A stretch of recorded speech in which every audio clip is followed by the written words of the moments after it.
And particularly, I can't think of the number of PR majors I have who are minoring in sport and entertainment.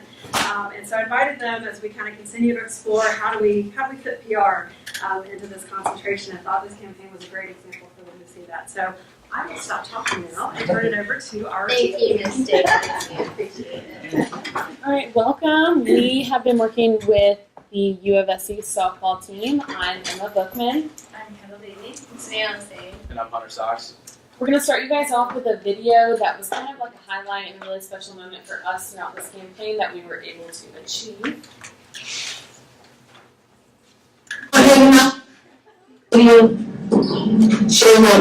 I'm here. Let's come here. So look at this side. I'm here. Do this. Well, she wasn't saying any expletives. Like, anything like that. So just an overview. We have been working with the softball team, like we said before. This is Coach Bev Smith, who can't be here with us today, but she is their head coach. She's been with the team since 2010. As far as the players go, this year they've had 13 returners, which includes their entire pitching staff, as well as their infield players, which were ranked top in the SEC.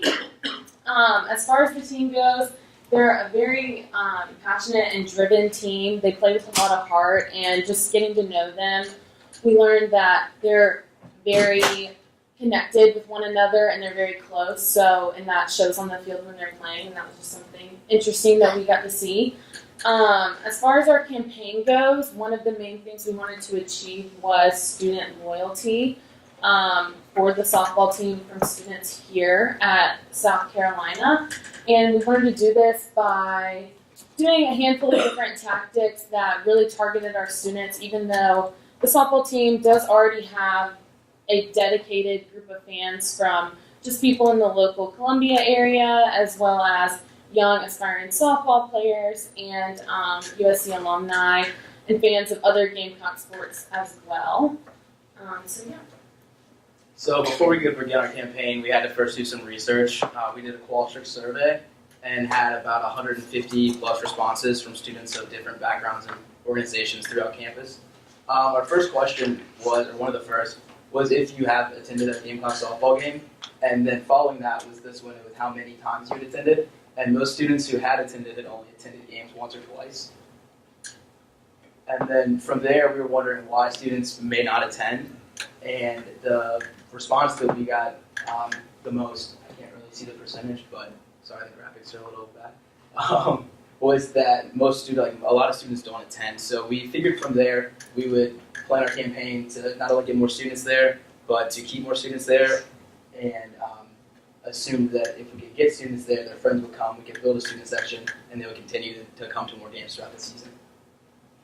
Along with this, we wondered why students attended Gamecock sporting events, and from that, the response that we got the most of was for loyalty of the university and to support Gamecock athletics. And another thing that kind of shaped some of our tactics was if students had ever seen any campus advertisements for students or for softball games, in which the majority said they had.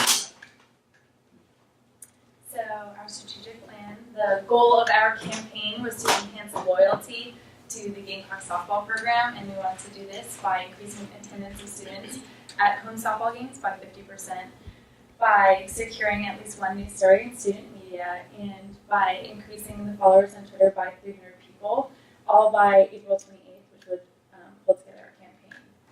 So our audience for this campaign is Gamecock students, fans of other athletic events, young aspiring softball players, and alumni. And the message that we want to get across is that by creating a home team advantage through attendance, we can help support our softball team. And by getting people to know the softball players better and feel more connected, they can support our home teams. So one of our first tactics was a paid tactic. This is suggested.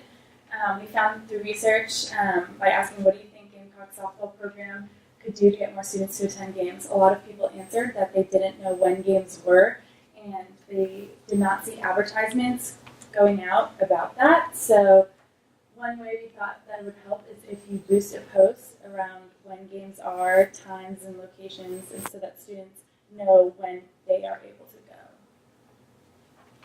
So our earn tactic was a post in the Daily Gamecock.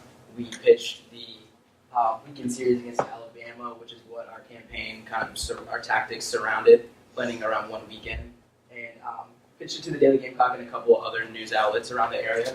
And the Daily Gamecock responded, and their editors kind of revamped it, and it was posted on the Daily Gamecock website, and it was printed in the Weekender that week as well.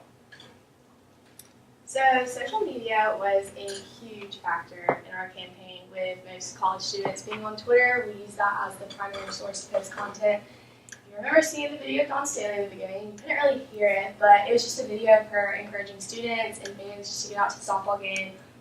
This tweet was actually posted before the Alabama series, which, as we all know, is a huge thing for Gamecock Softball. This tweet was the most successful tweet out of, there was a minimum of 10, but there's going to be more than 10 posted by the time the whole season ends. But this one generated 4,504 views, 22 retweets, and 199 favorites.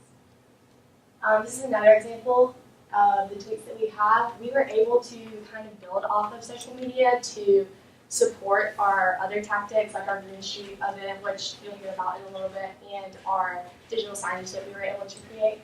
So for this, we had a Green Street event. A lot of the players came out. We had Patrick Osborne, who was over the social media, who we've had the pleasure of working with. Took a lot of pictures of just the students interacting with the players and everything, encouraging people to come out to the Alabama series. This is the digital signage that we created, which you'll hear more about this in a little bit as well. For this, we kind of took a different route. We got the players to tweet this out on their personal Twitter accounts, just so it went to a different audience than the Gamecock Softball Twitter account. But they also retweeted this, so it reached like a bigger audience. But we just thought that if they tweeted it off of their personal account, it meant more because it was a more personal setting. And then we created a lot of content to support the Alabama series. This one was posted the Sunday before the third game. They were tied. Alabama had won one game, Carolina had won one game, and so on Sunday, this was for the series. It was a really big game. We tweeted how to broadcast it, what time it was to come out. We did multiple tweets like this as well. And then lastly, this was another different way we kind of tweeted out, was just the players' profiles, like their statistics. We tweet, and Patrick does tweet a lot about the team, but we were trying to do something different and highlight certain players. Dixie Rayleigh was the pitcher for the Alabama series who took the series home. We ended up winning, which was great. So we put a couple of her, like how many innings she pitched, how many runs she allowed, just so that fans and followers could see her on a more personal level. A lot of our tactics had to do with creating a positive image for the softball team. So we had one of the Dance Marathon Miracle Kids, Ellington Hewitt, come in through the first pitch. And Dance Marathon is the largest philanthropic organization on campus, fundraising for the Prisma Health Children's Hospital in the Midlands. So Ellington is one of the Miracle Kids, and she was born with spina bifida, a hole in her spine. And today she is doing great, and so she came to the softball game and threw the first pitch. And we had communities from all over around the area. Sheepman, Lexington, her father owns a company, and he reaches out to different high schools in the area. He posted about it, we posted about it, the USC Dance Marathon Instagram posted about it, so it reached a bunch of our audiences that we were hoping to reach, creating this favorable image, because this experience that we gave to Ellington is like no other. And this is a video of Ellington throwing the first pitch, and you can hear the PA script that we created for it. She's so cute. Sorry. Oh wait. Sorry.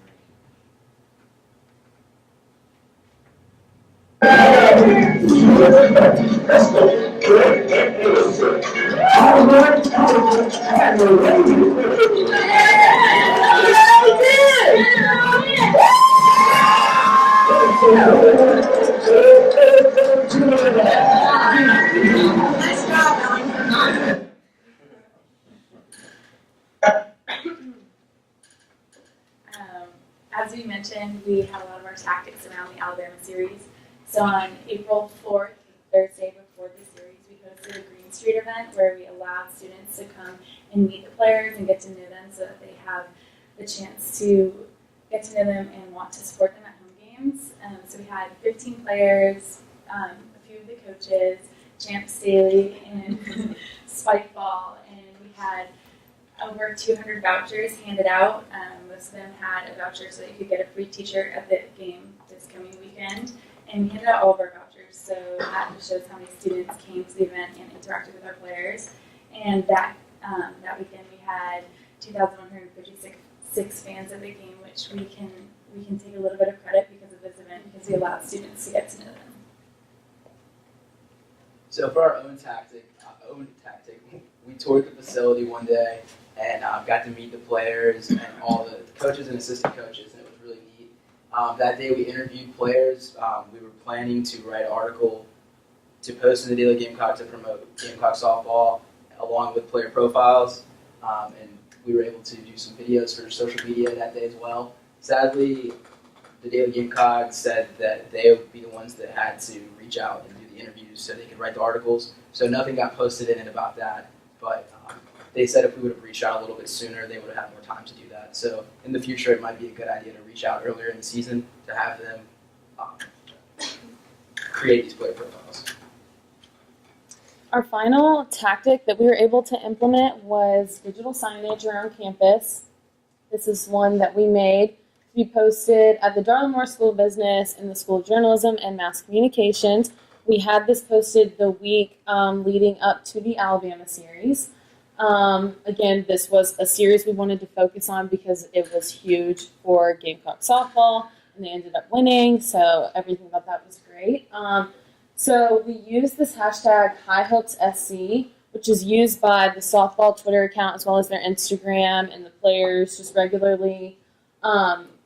So we wanted to use that as well to follow with their trend so it would resonate with softball fans and people could connect everything, you know.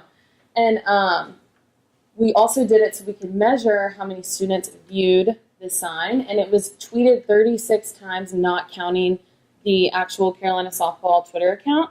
So we thought that was pretty awesome. And then also, again, like Kendall was saying, we do want to take some credit just for all these things leading up to the breaking attendance. This was record-breaking since 1997, and it happened Saturday, April 6th, when Carolina beat Alabama.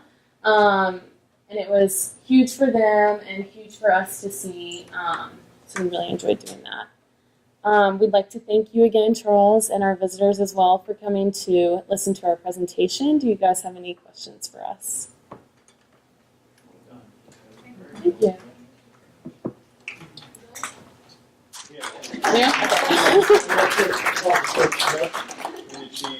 She had an opportunity to kind of see maybe the director and So we're going to send her this presentation. Yeah. Mm-hmm. She was at the Green Street event, and she was constantly very involved, wanting to know how our research was going. Was the one that gave us the tour of the facility herself, so she was very... She was really great with Ellington. She was super responsive with setting it up, and she was really excited to meet her, and she got a picture of Ellington. It made the experience better to have her be so excited and so involved. She was really upset she couldn't be here. good job. It's funny, I follow the softball team on Twitter, and I have noticed, like, they're really blowing it out for this weekend series. And now I know why. I remember thinking that they're really want to get a big crowd of this, and I thought that was great, and to hear that you guys were behind it, that's really cool. So I'm curious, who had the most interaction at the Green Street event? The kids or James? I think I would say the players did. Definitely the They were players. going way out of their way to hand out vouchers and stuff and talk to people. And hand out Chance a cookies little and too donuts. cool, so but the players were Really water. they were all under the shade. We could have prepared for him a little bit better. So he was kind of chilling to the side. I know, right? Future recommendations. So speaking of future recommendations, I know we are really hopeful that we'll be able to continue working with other USC athletics teams, and would love to hear any thoughts that you guys have on how future campaigns classes can work with athletics teams. What were some things that you learned in that process that you would advise future students if they're working with our teams? So there was a set of promotions, I think, that were already in place for each game, and including who was throwing the first pitch every game. And one of the weekends was Alumni Weekend. I think that would be a good thing to know is what is already set up so that we can work around it and work with it so that we can promote what we need to promote and also create what we want to create around that without, bumping heads or stepping on toes.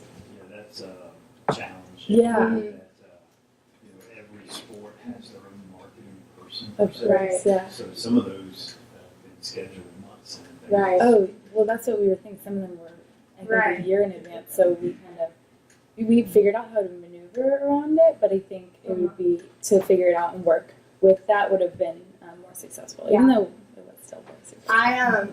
I had the privilege of actually like shadowing Patrick and being kind of like his right hand man. It was really cool. He does a lot, but yeah, he plans stuff out for social media way in advance. So I guess just like knowing that you're gonna have to get approved for literally everything, which is totally okay and totally understandable, but they just have like a certain voice that they want you to match. So just knowing that like you have to get everything approved and just being really timely about it.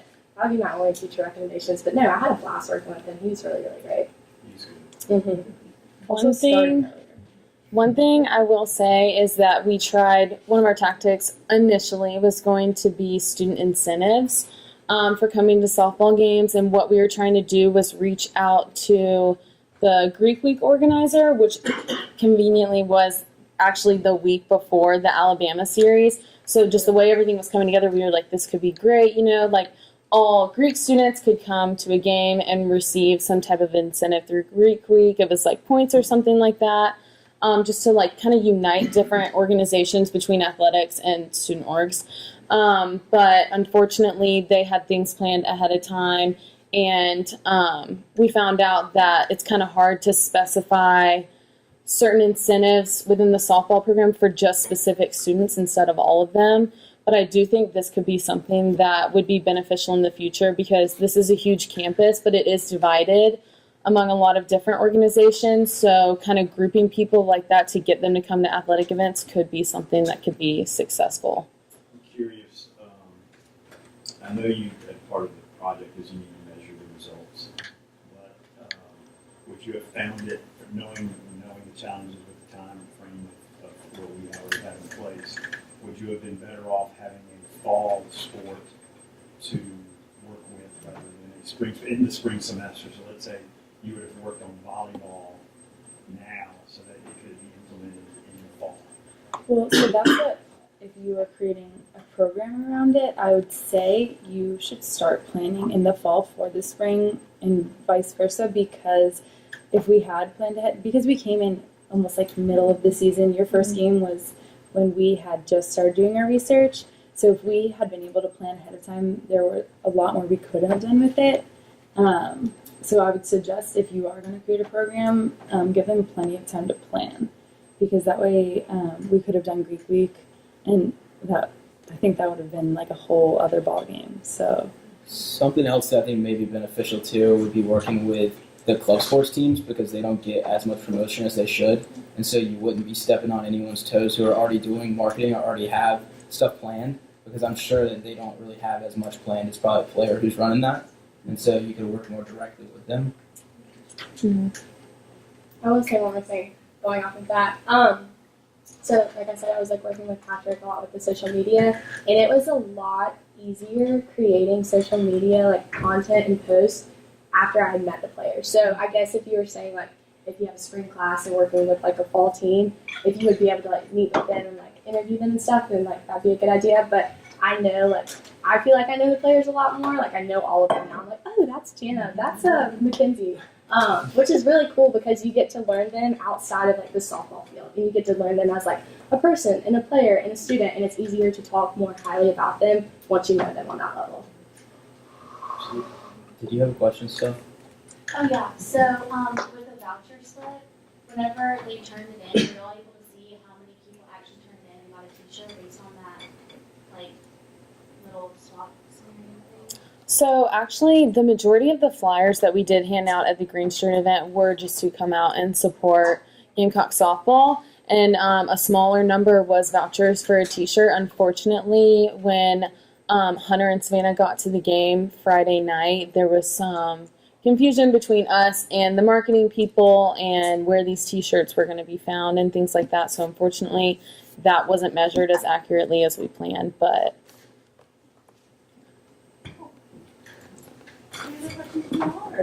Were there things about covering a sports team that maybe you were surprised about as opposed to covering something that's not sports related that like, oh, I wasn't expecting that? I think that it was really rewarding. It was a pretty amazing experience, especially in working with social media.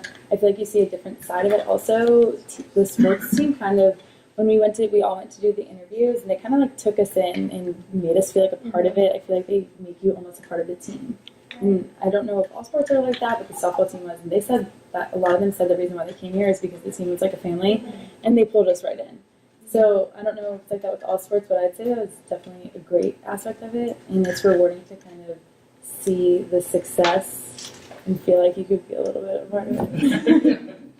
Yeah, no, I agree. I actually was really interested in healthcare communications and going like that route, but after like doing social media and like being so close to Patrick and like getting to see the team and like just like the behind the scenes of everything, I'm like really interested in like going into like sporting wise, like communications. So yeah, it was really cool that this like project, it was very beneficial. Thank you for doing this.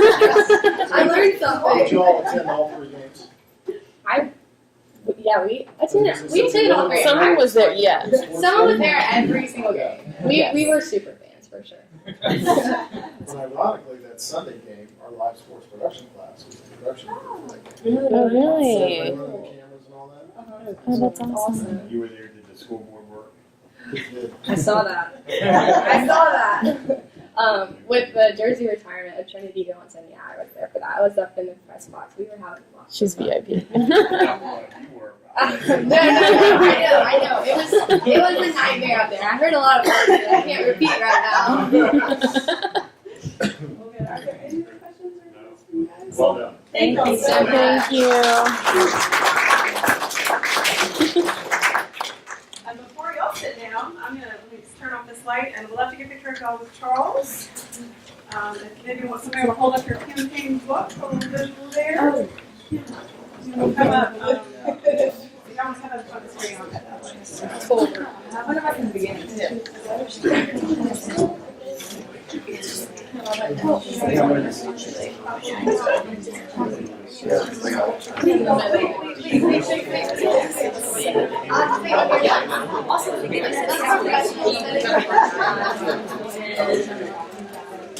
All right.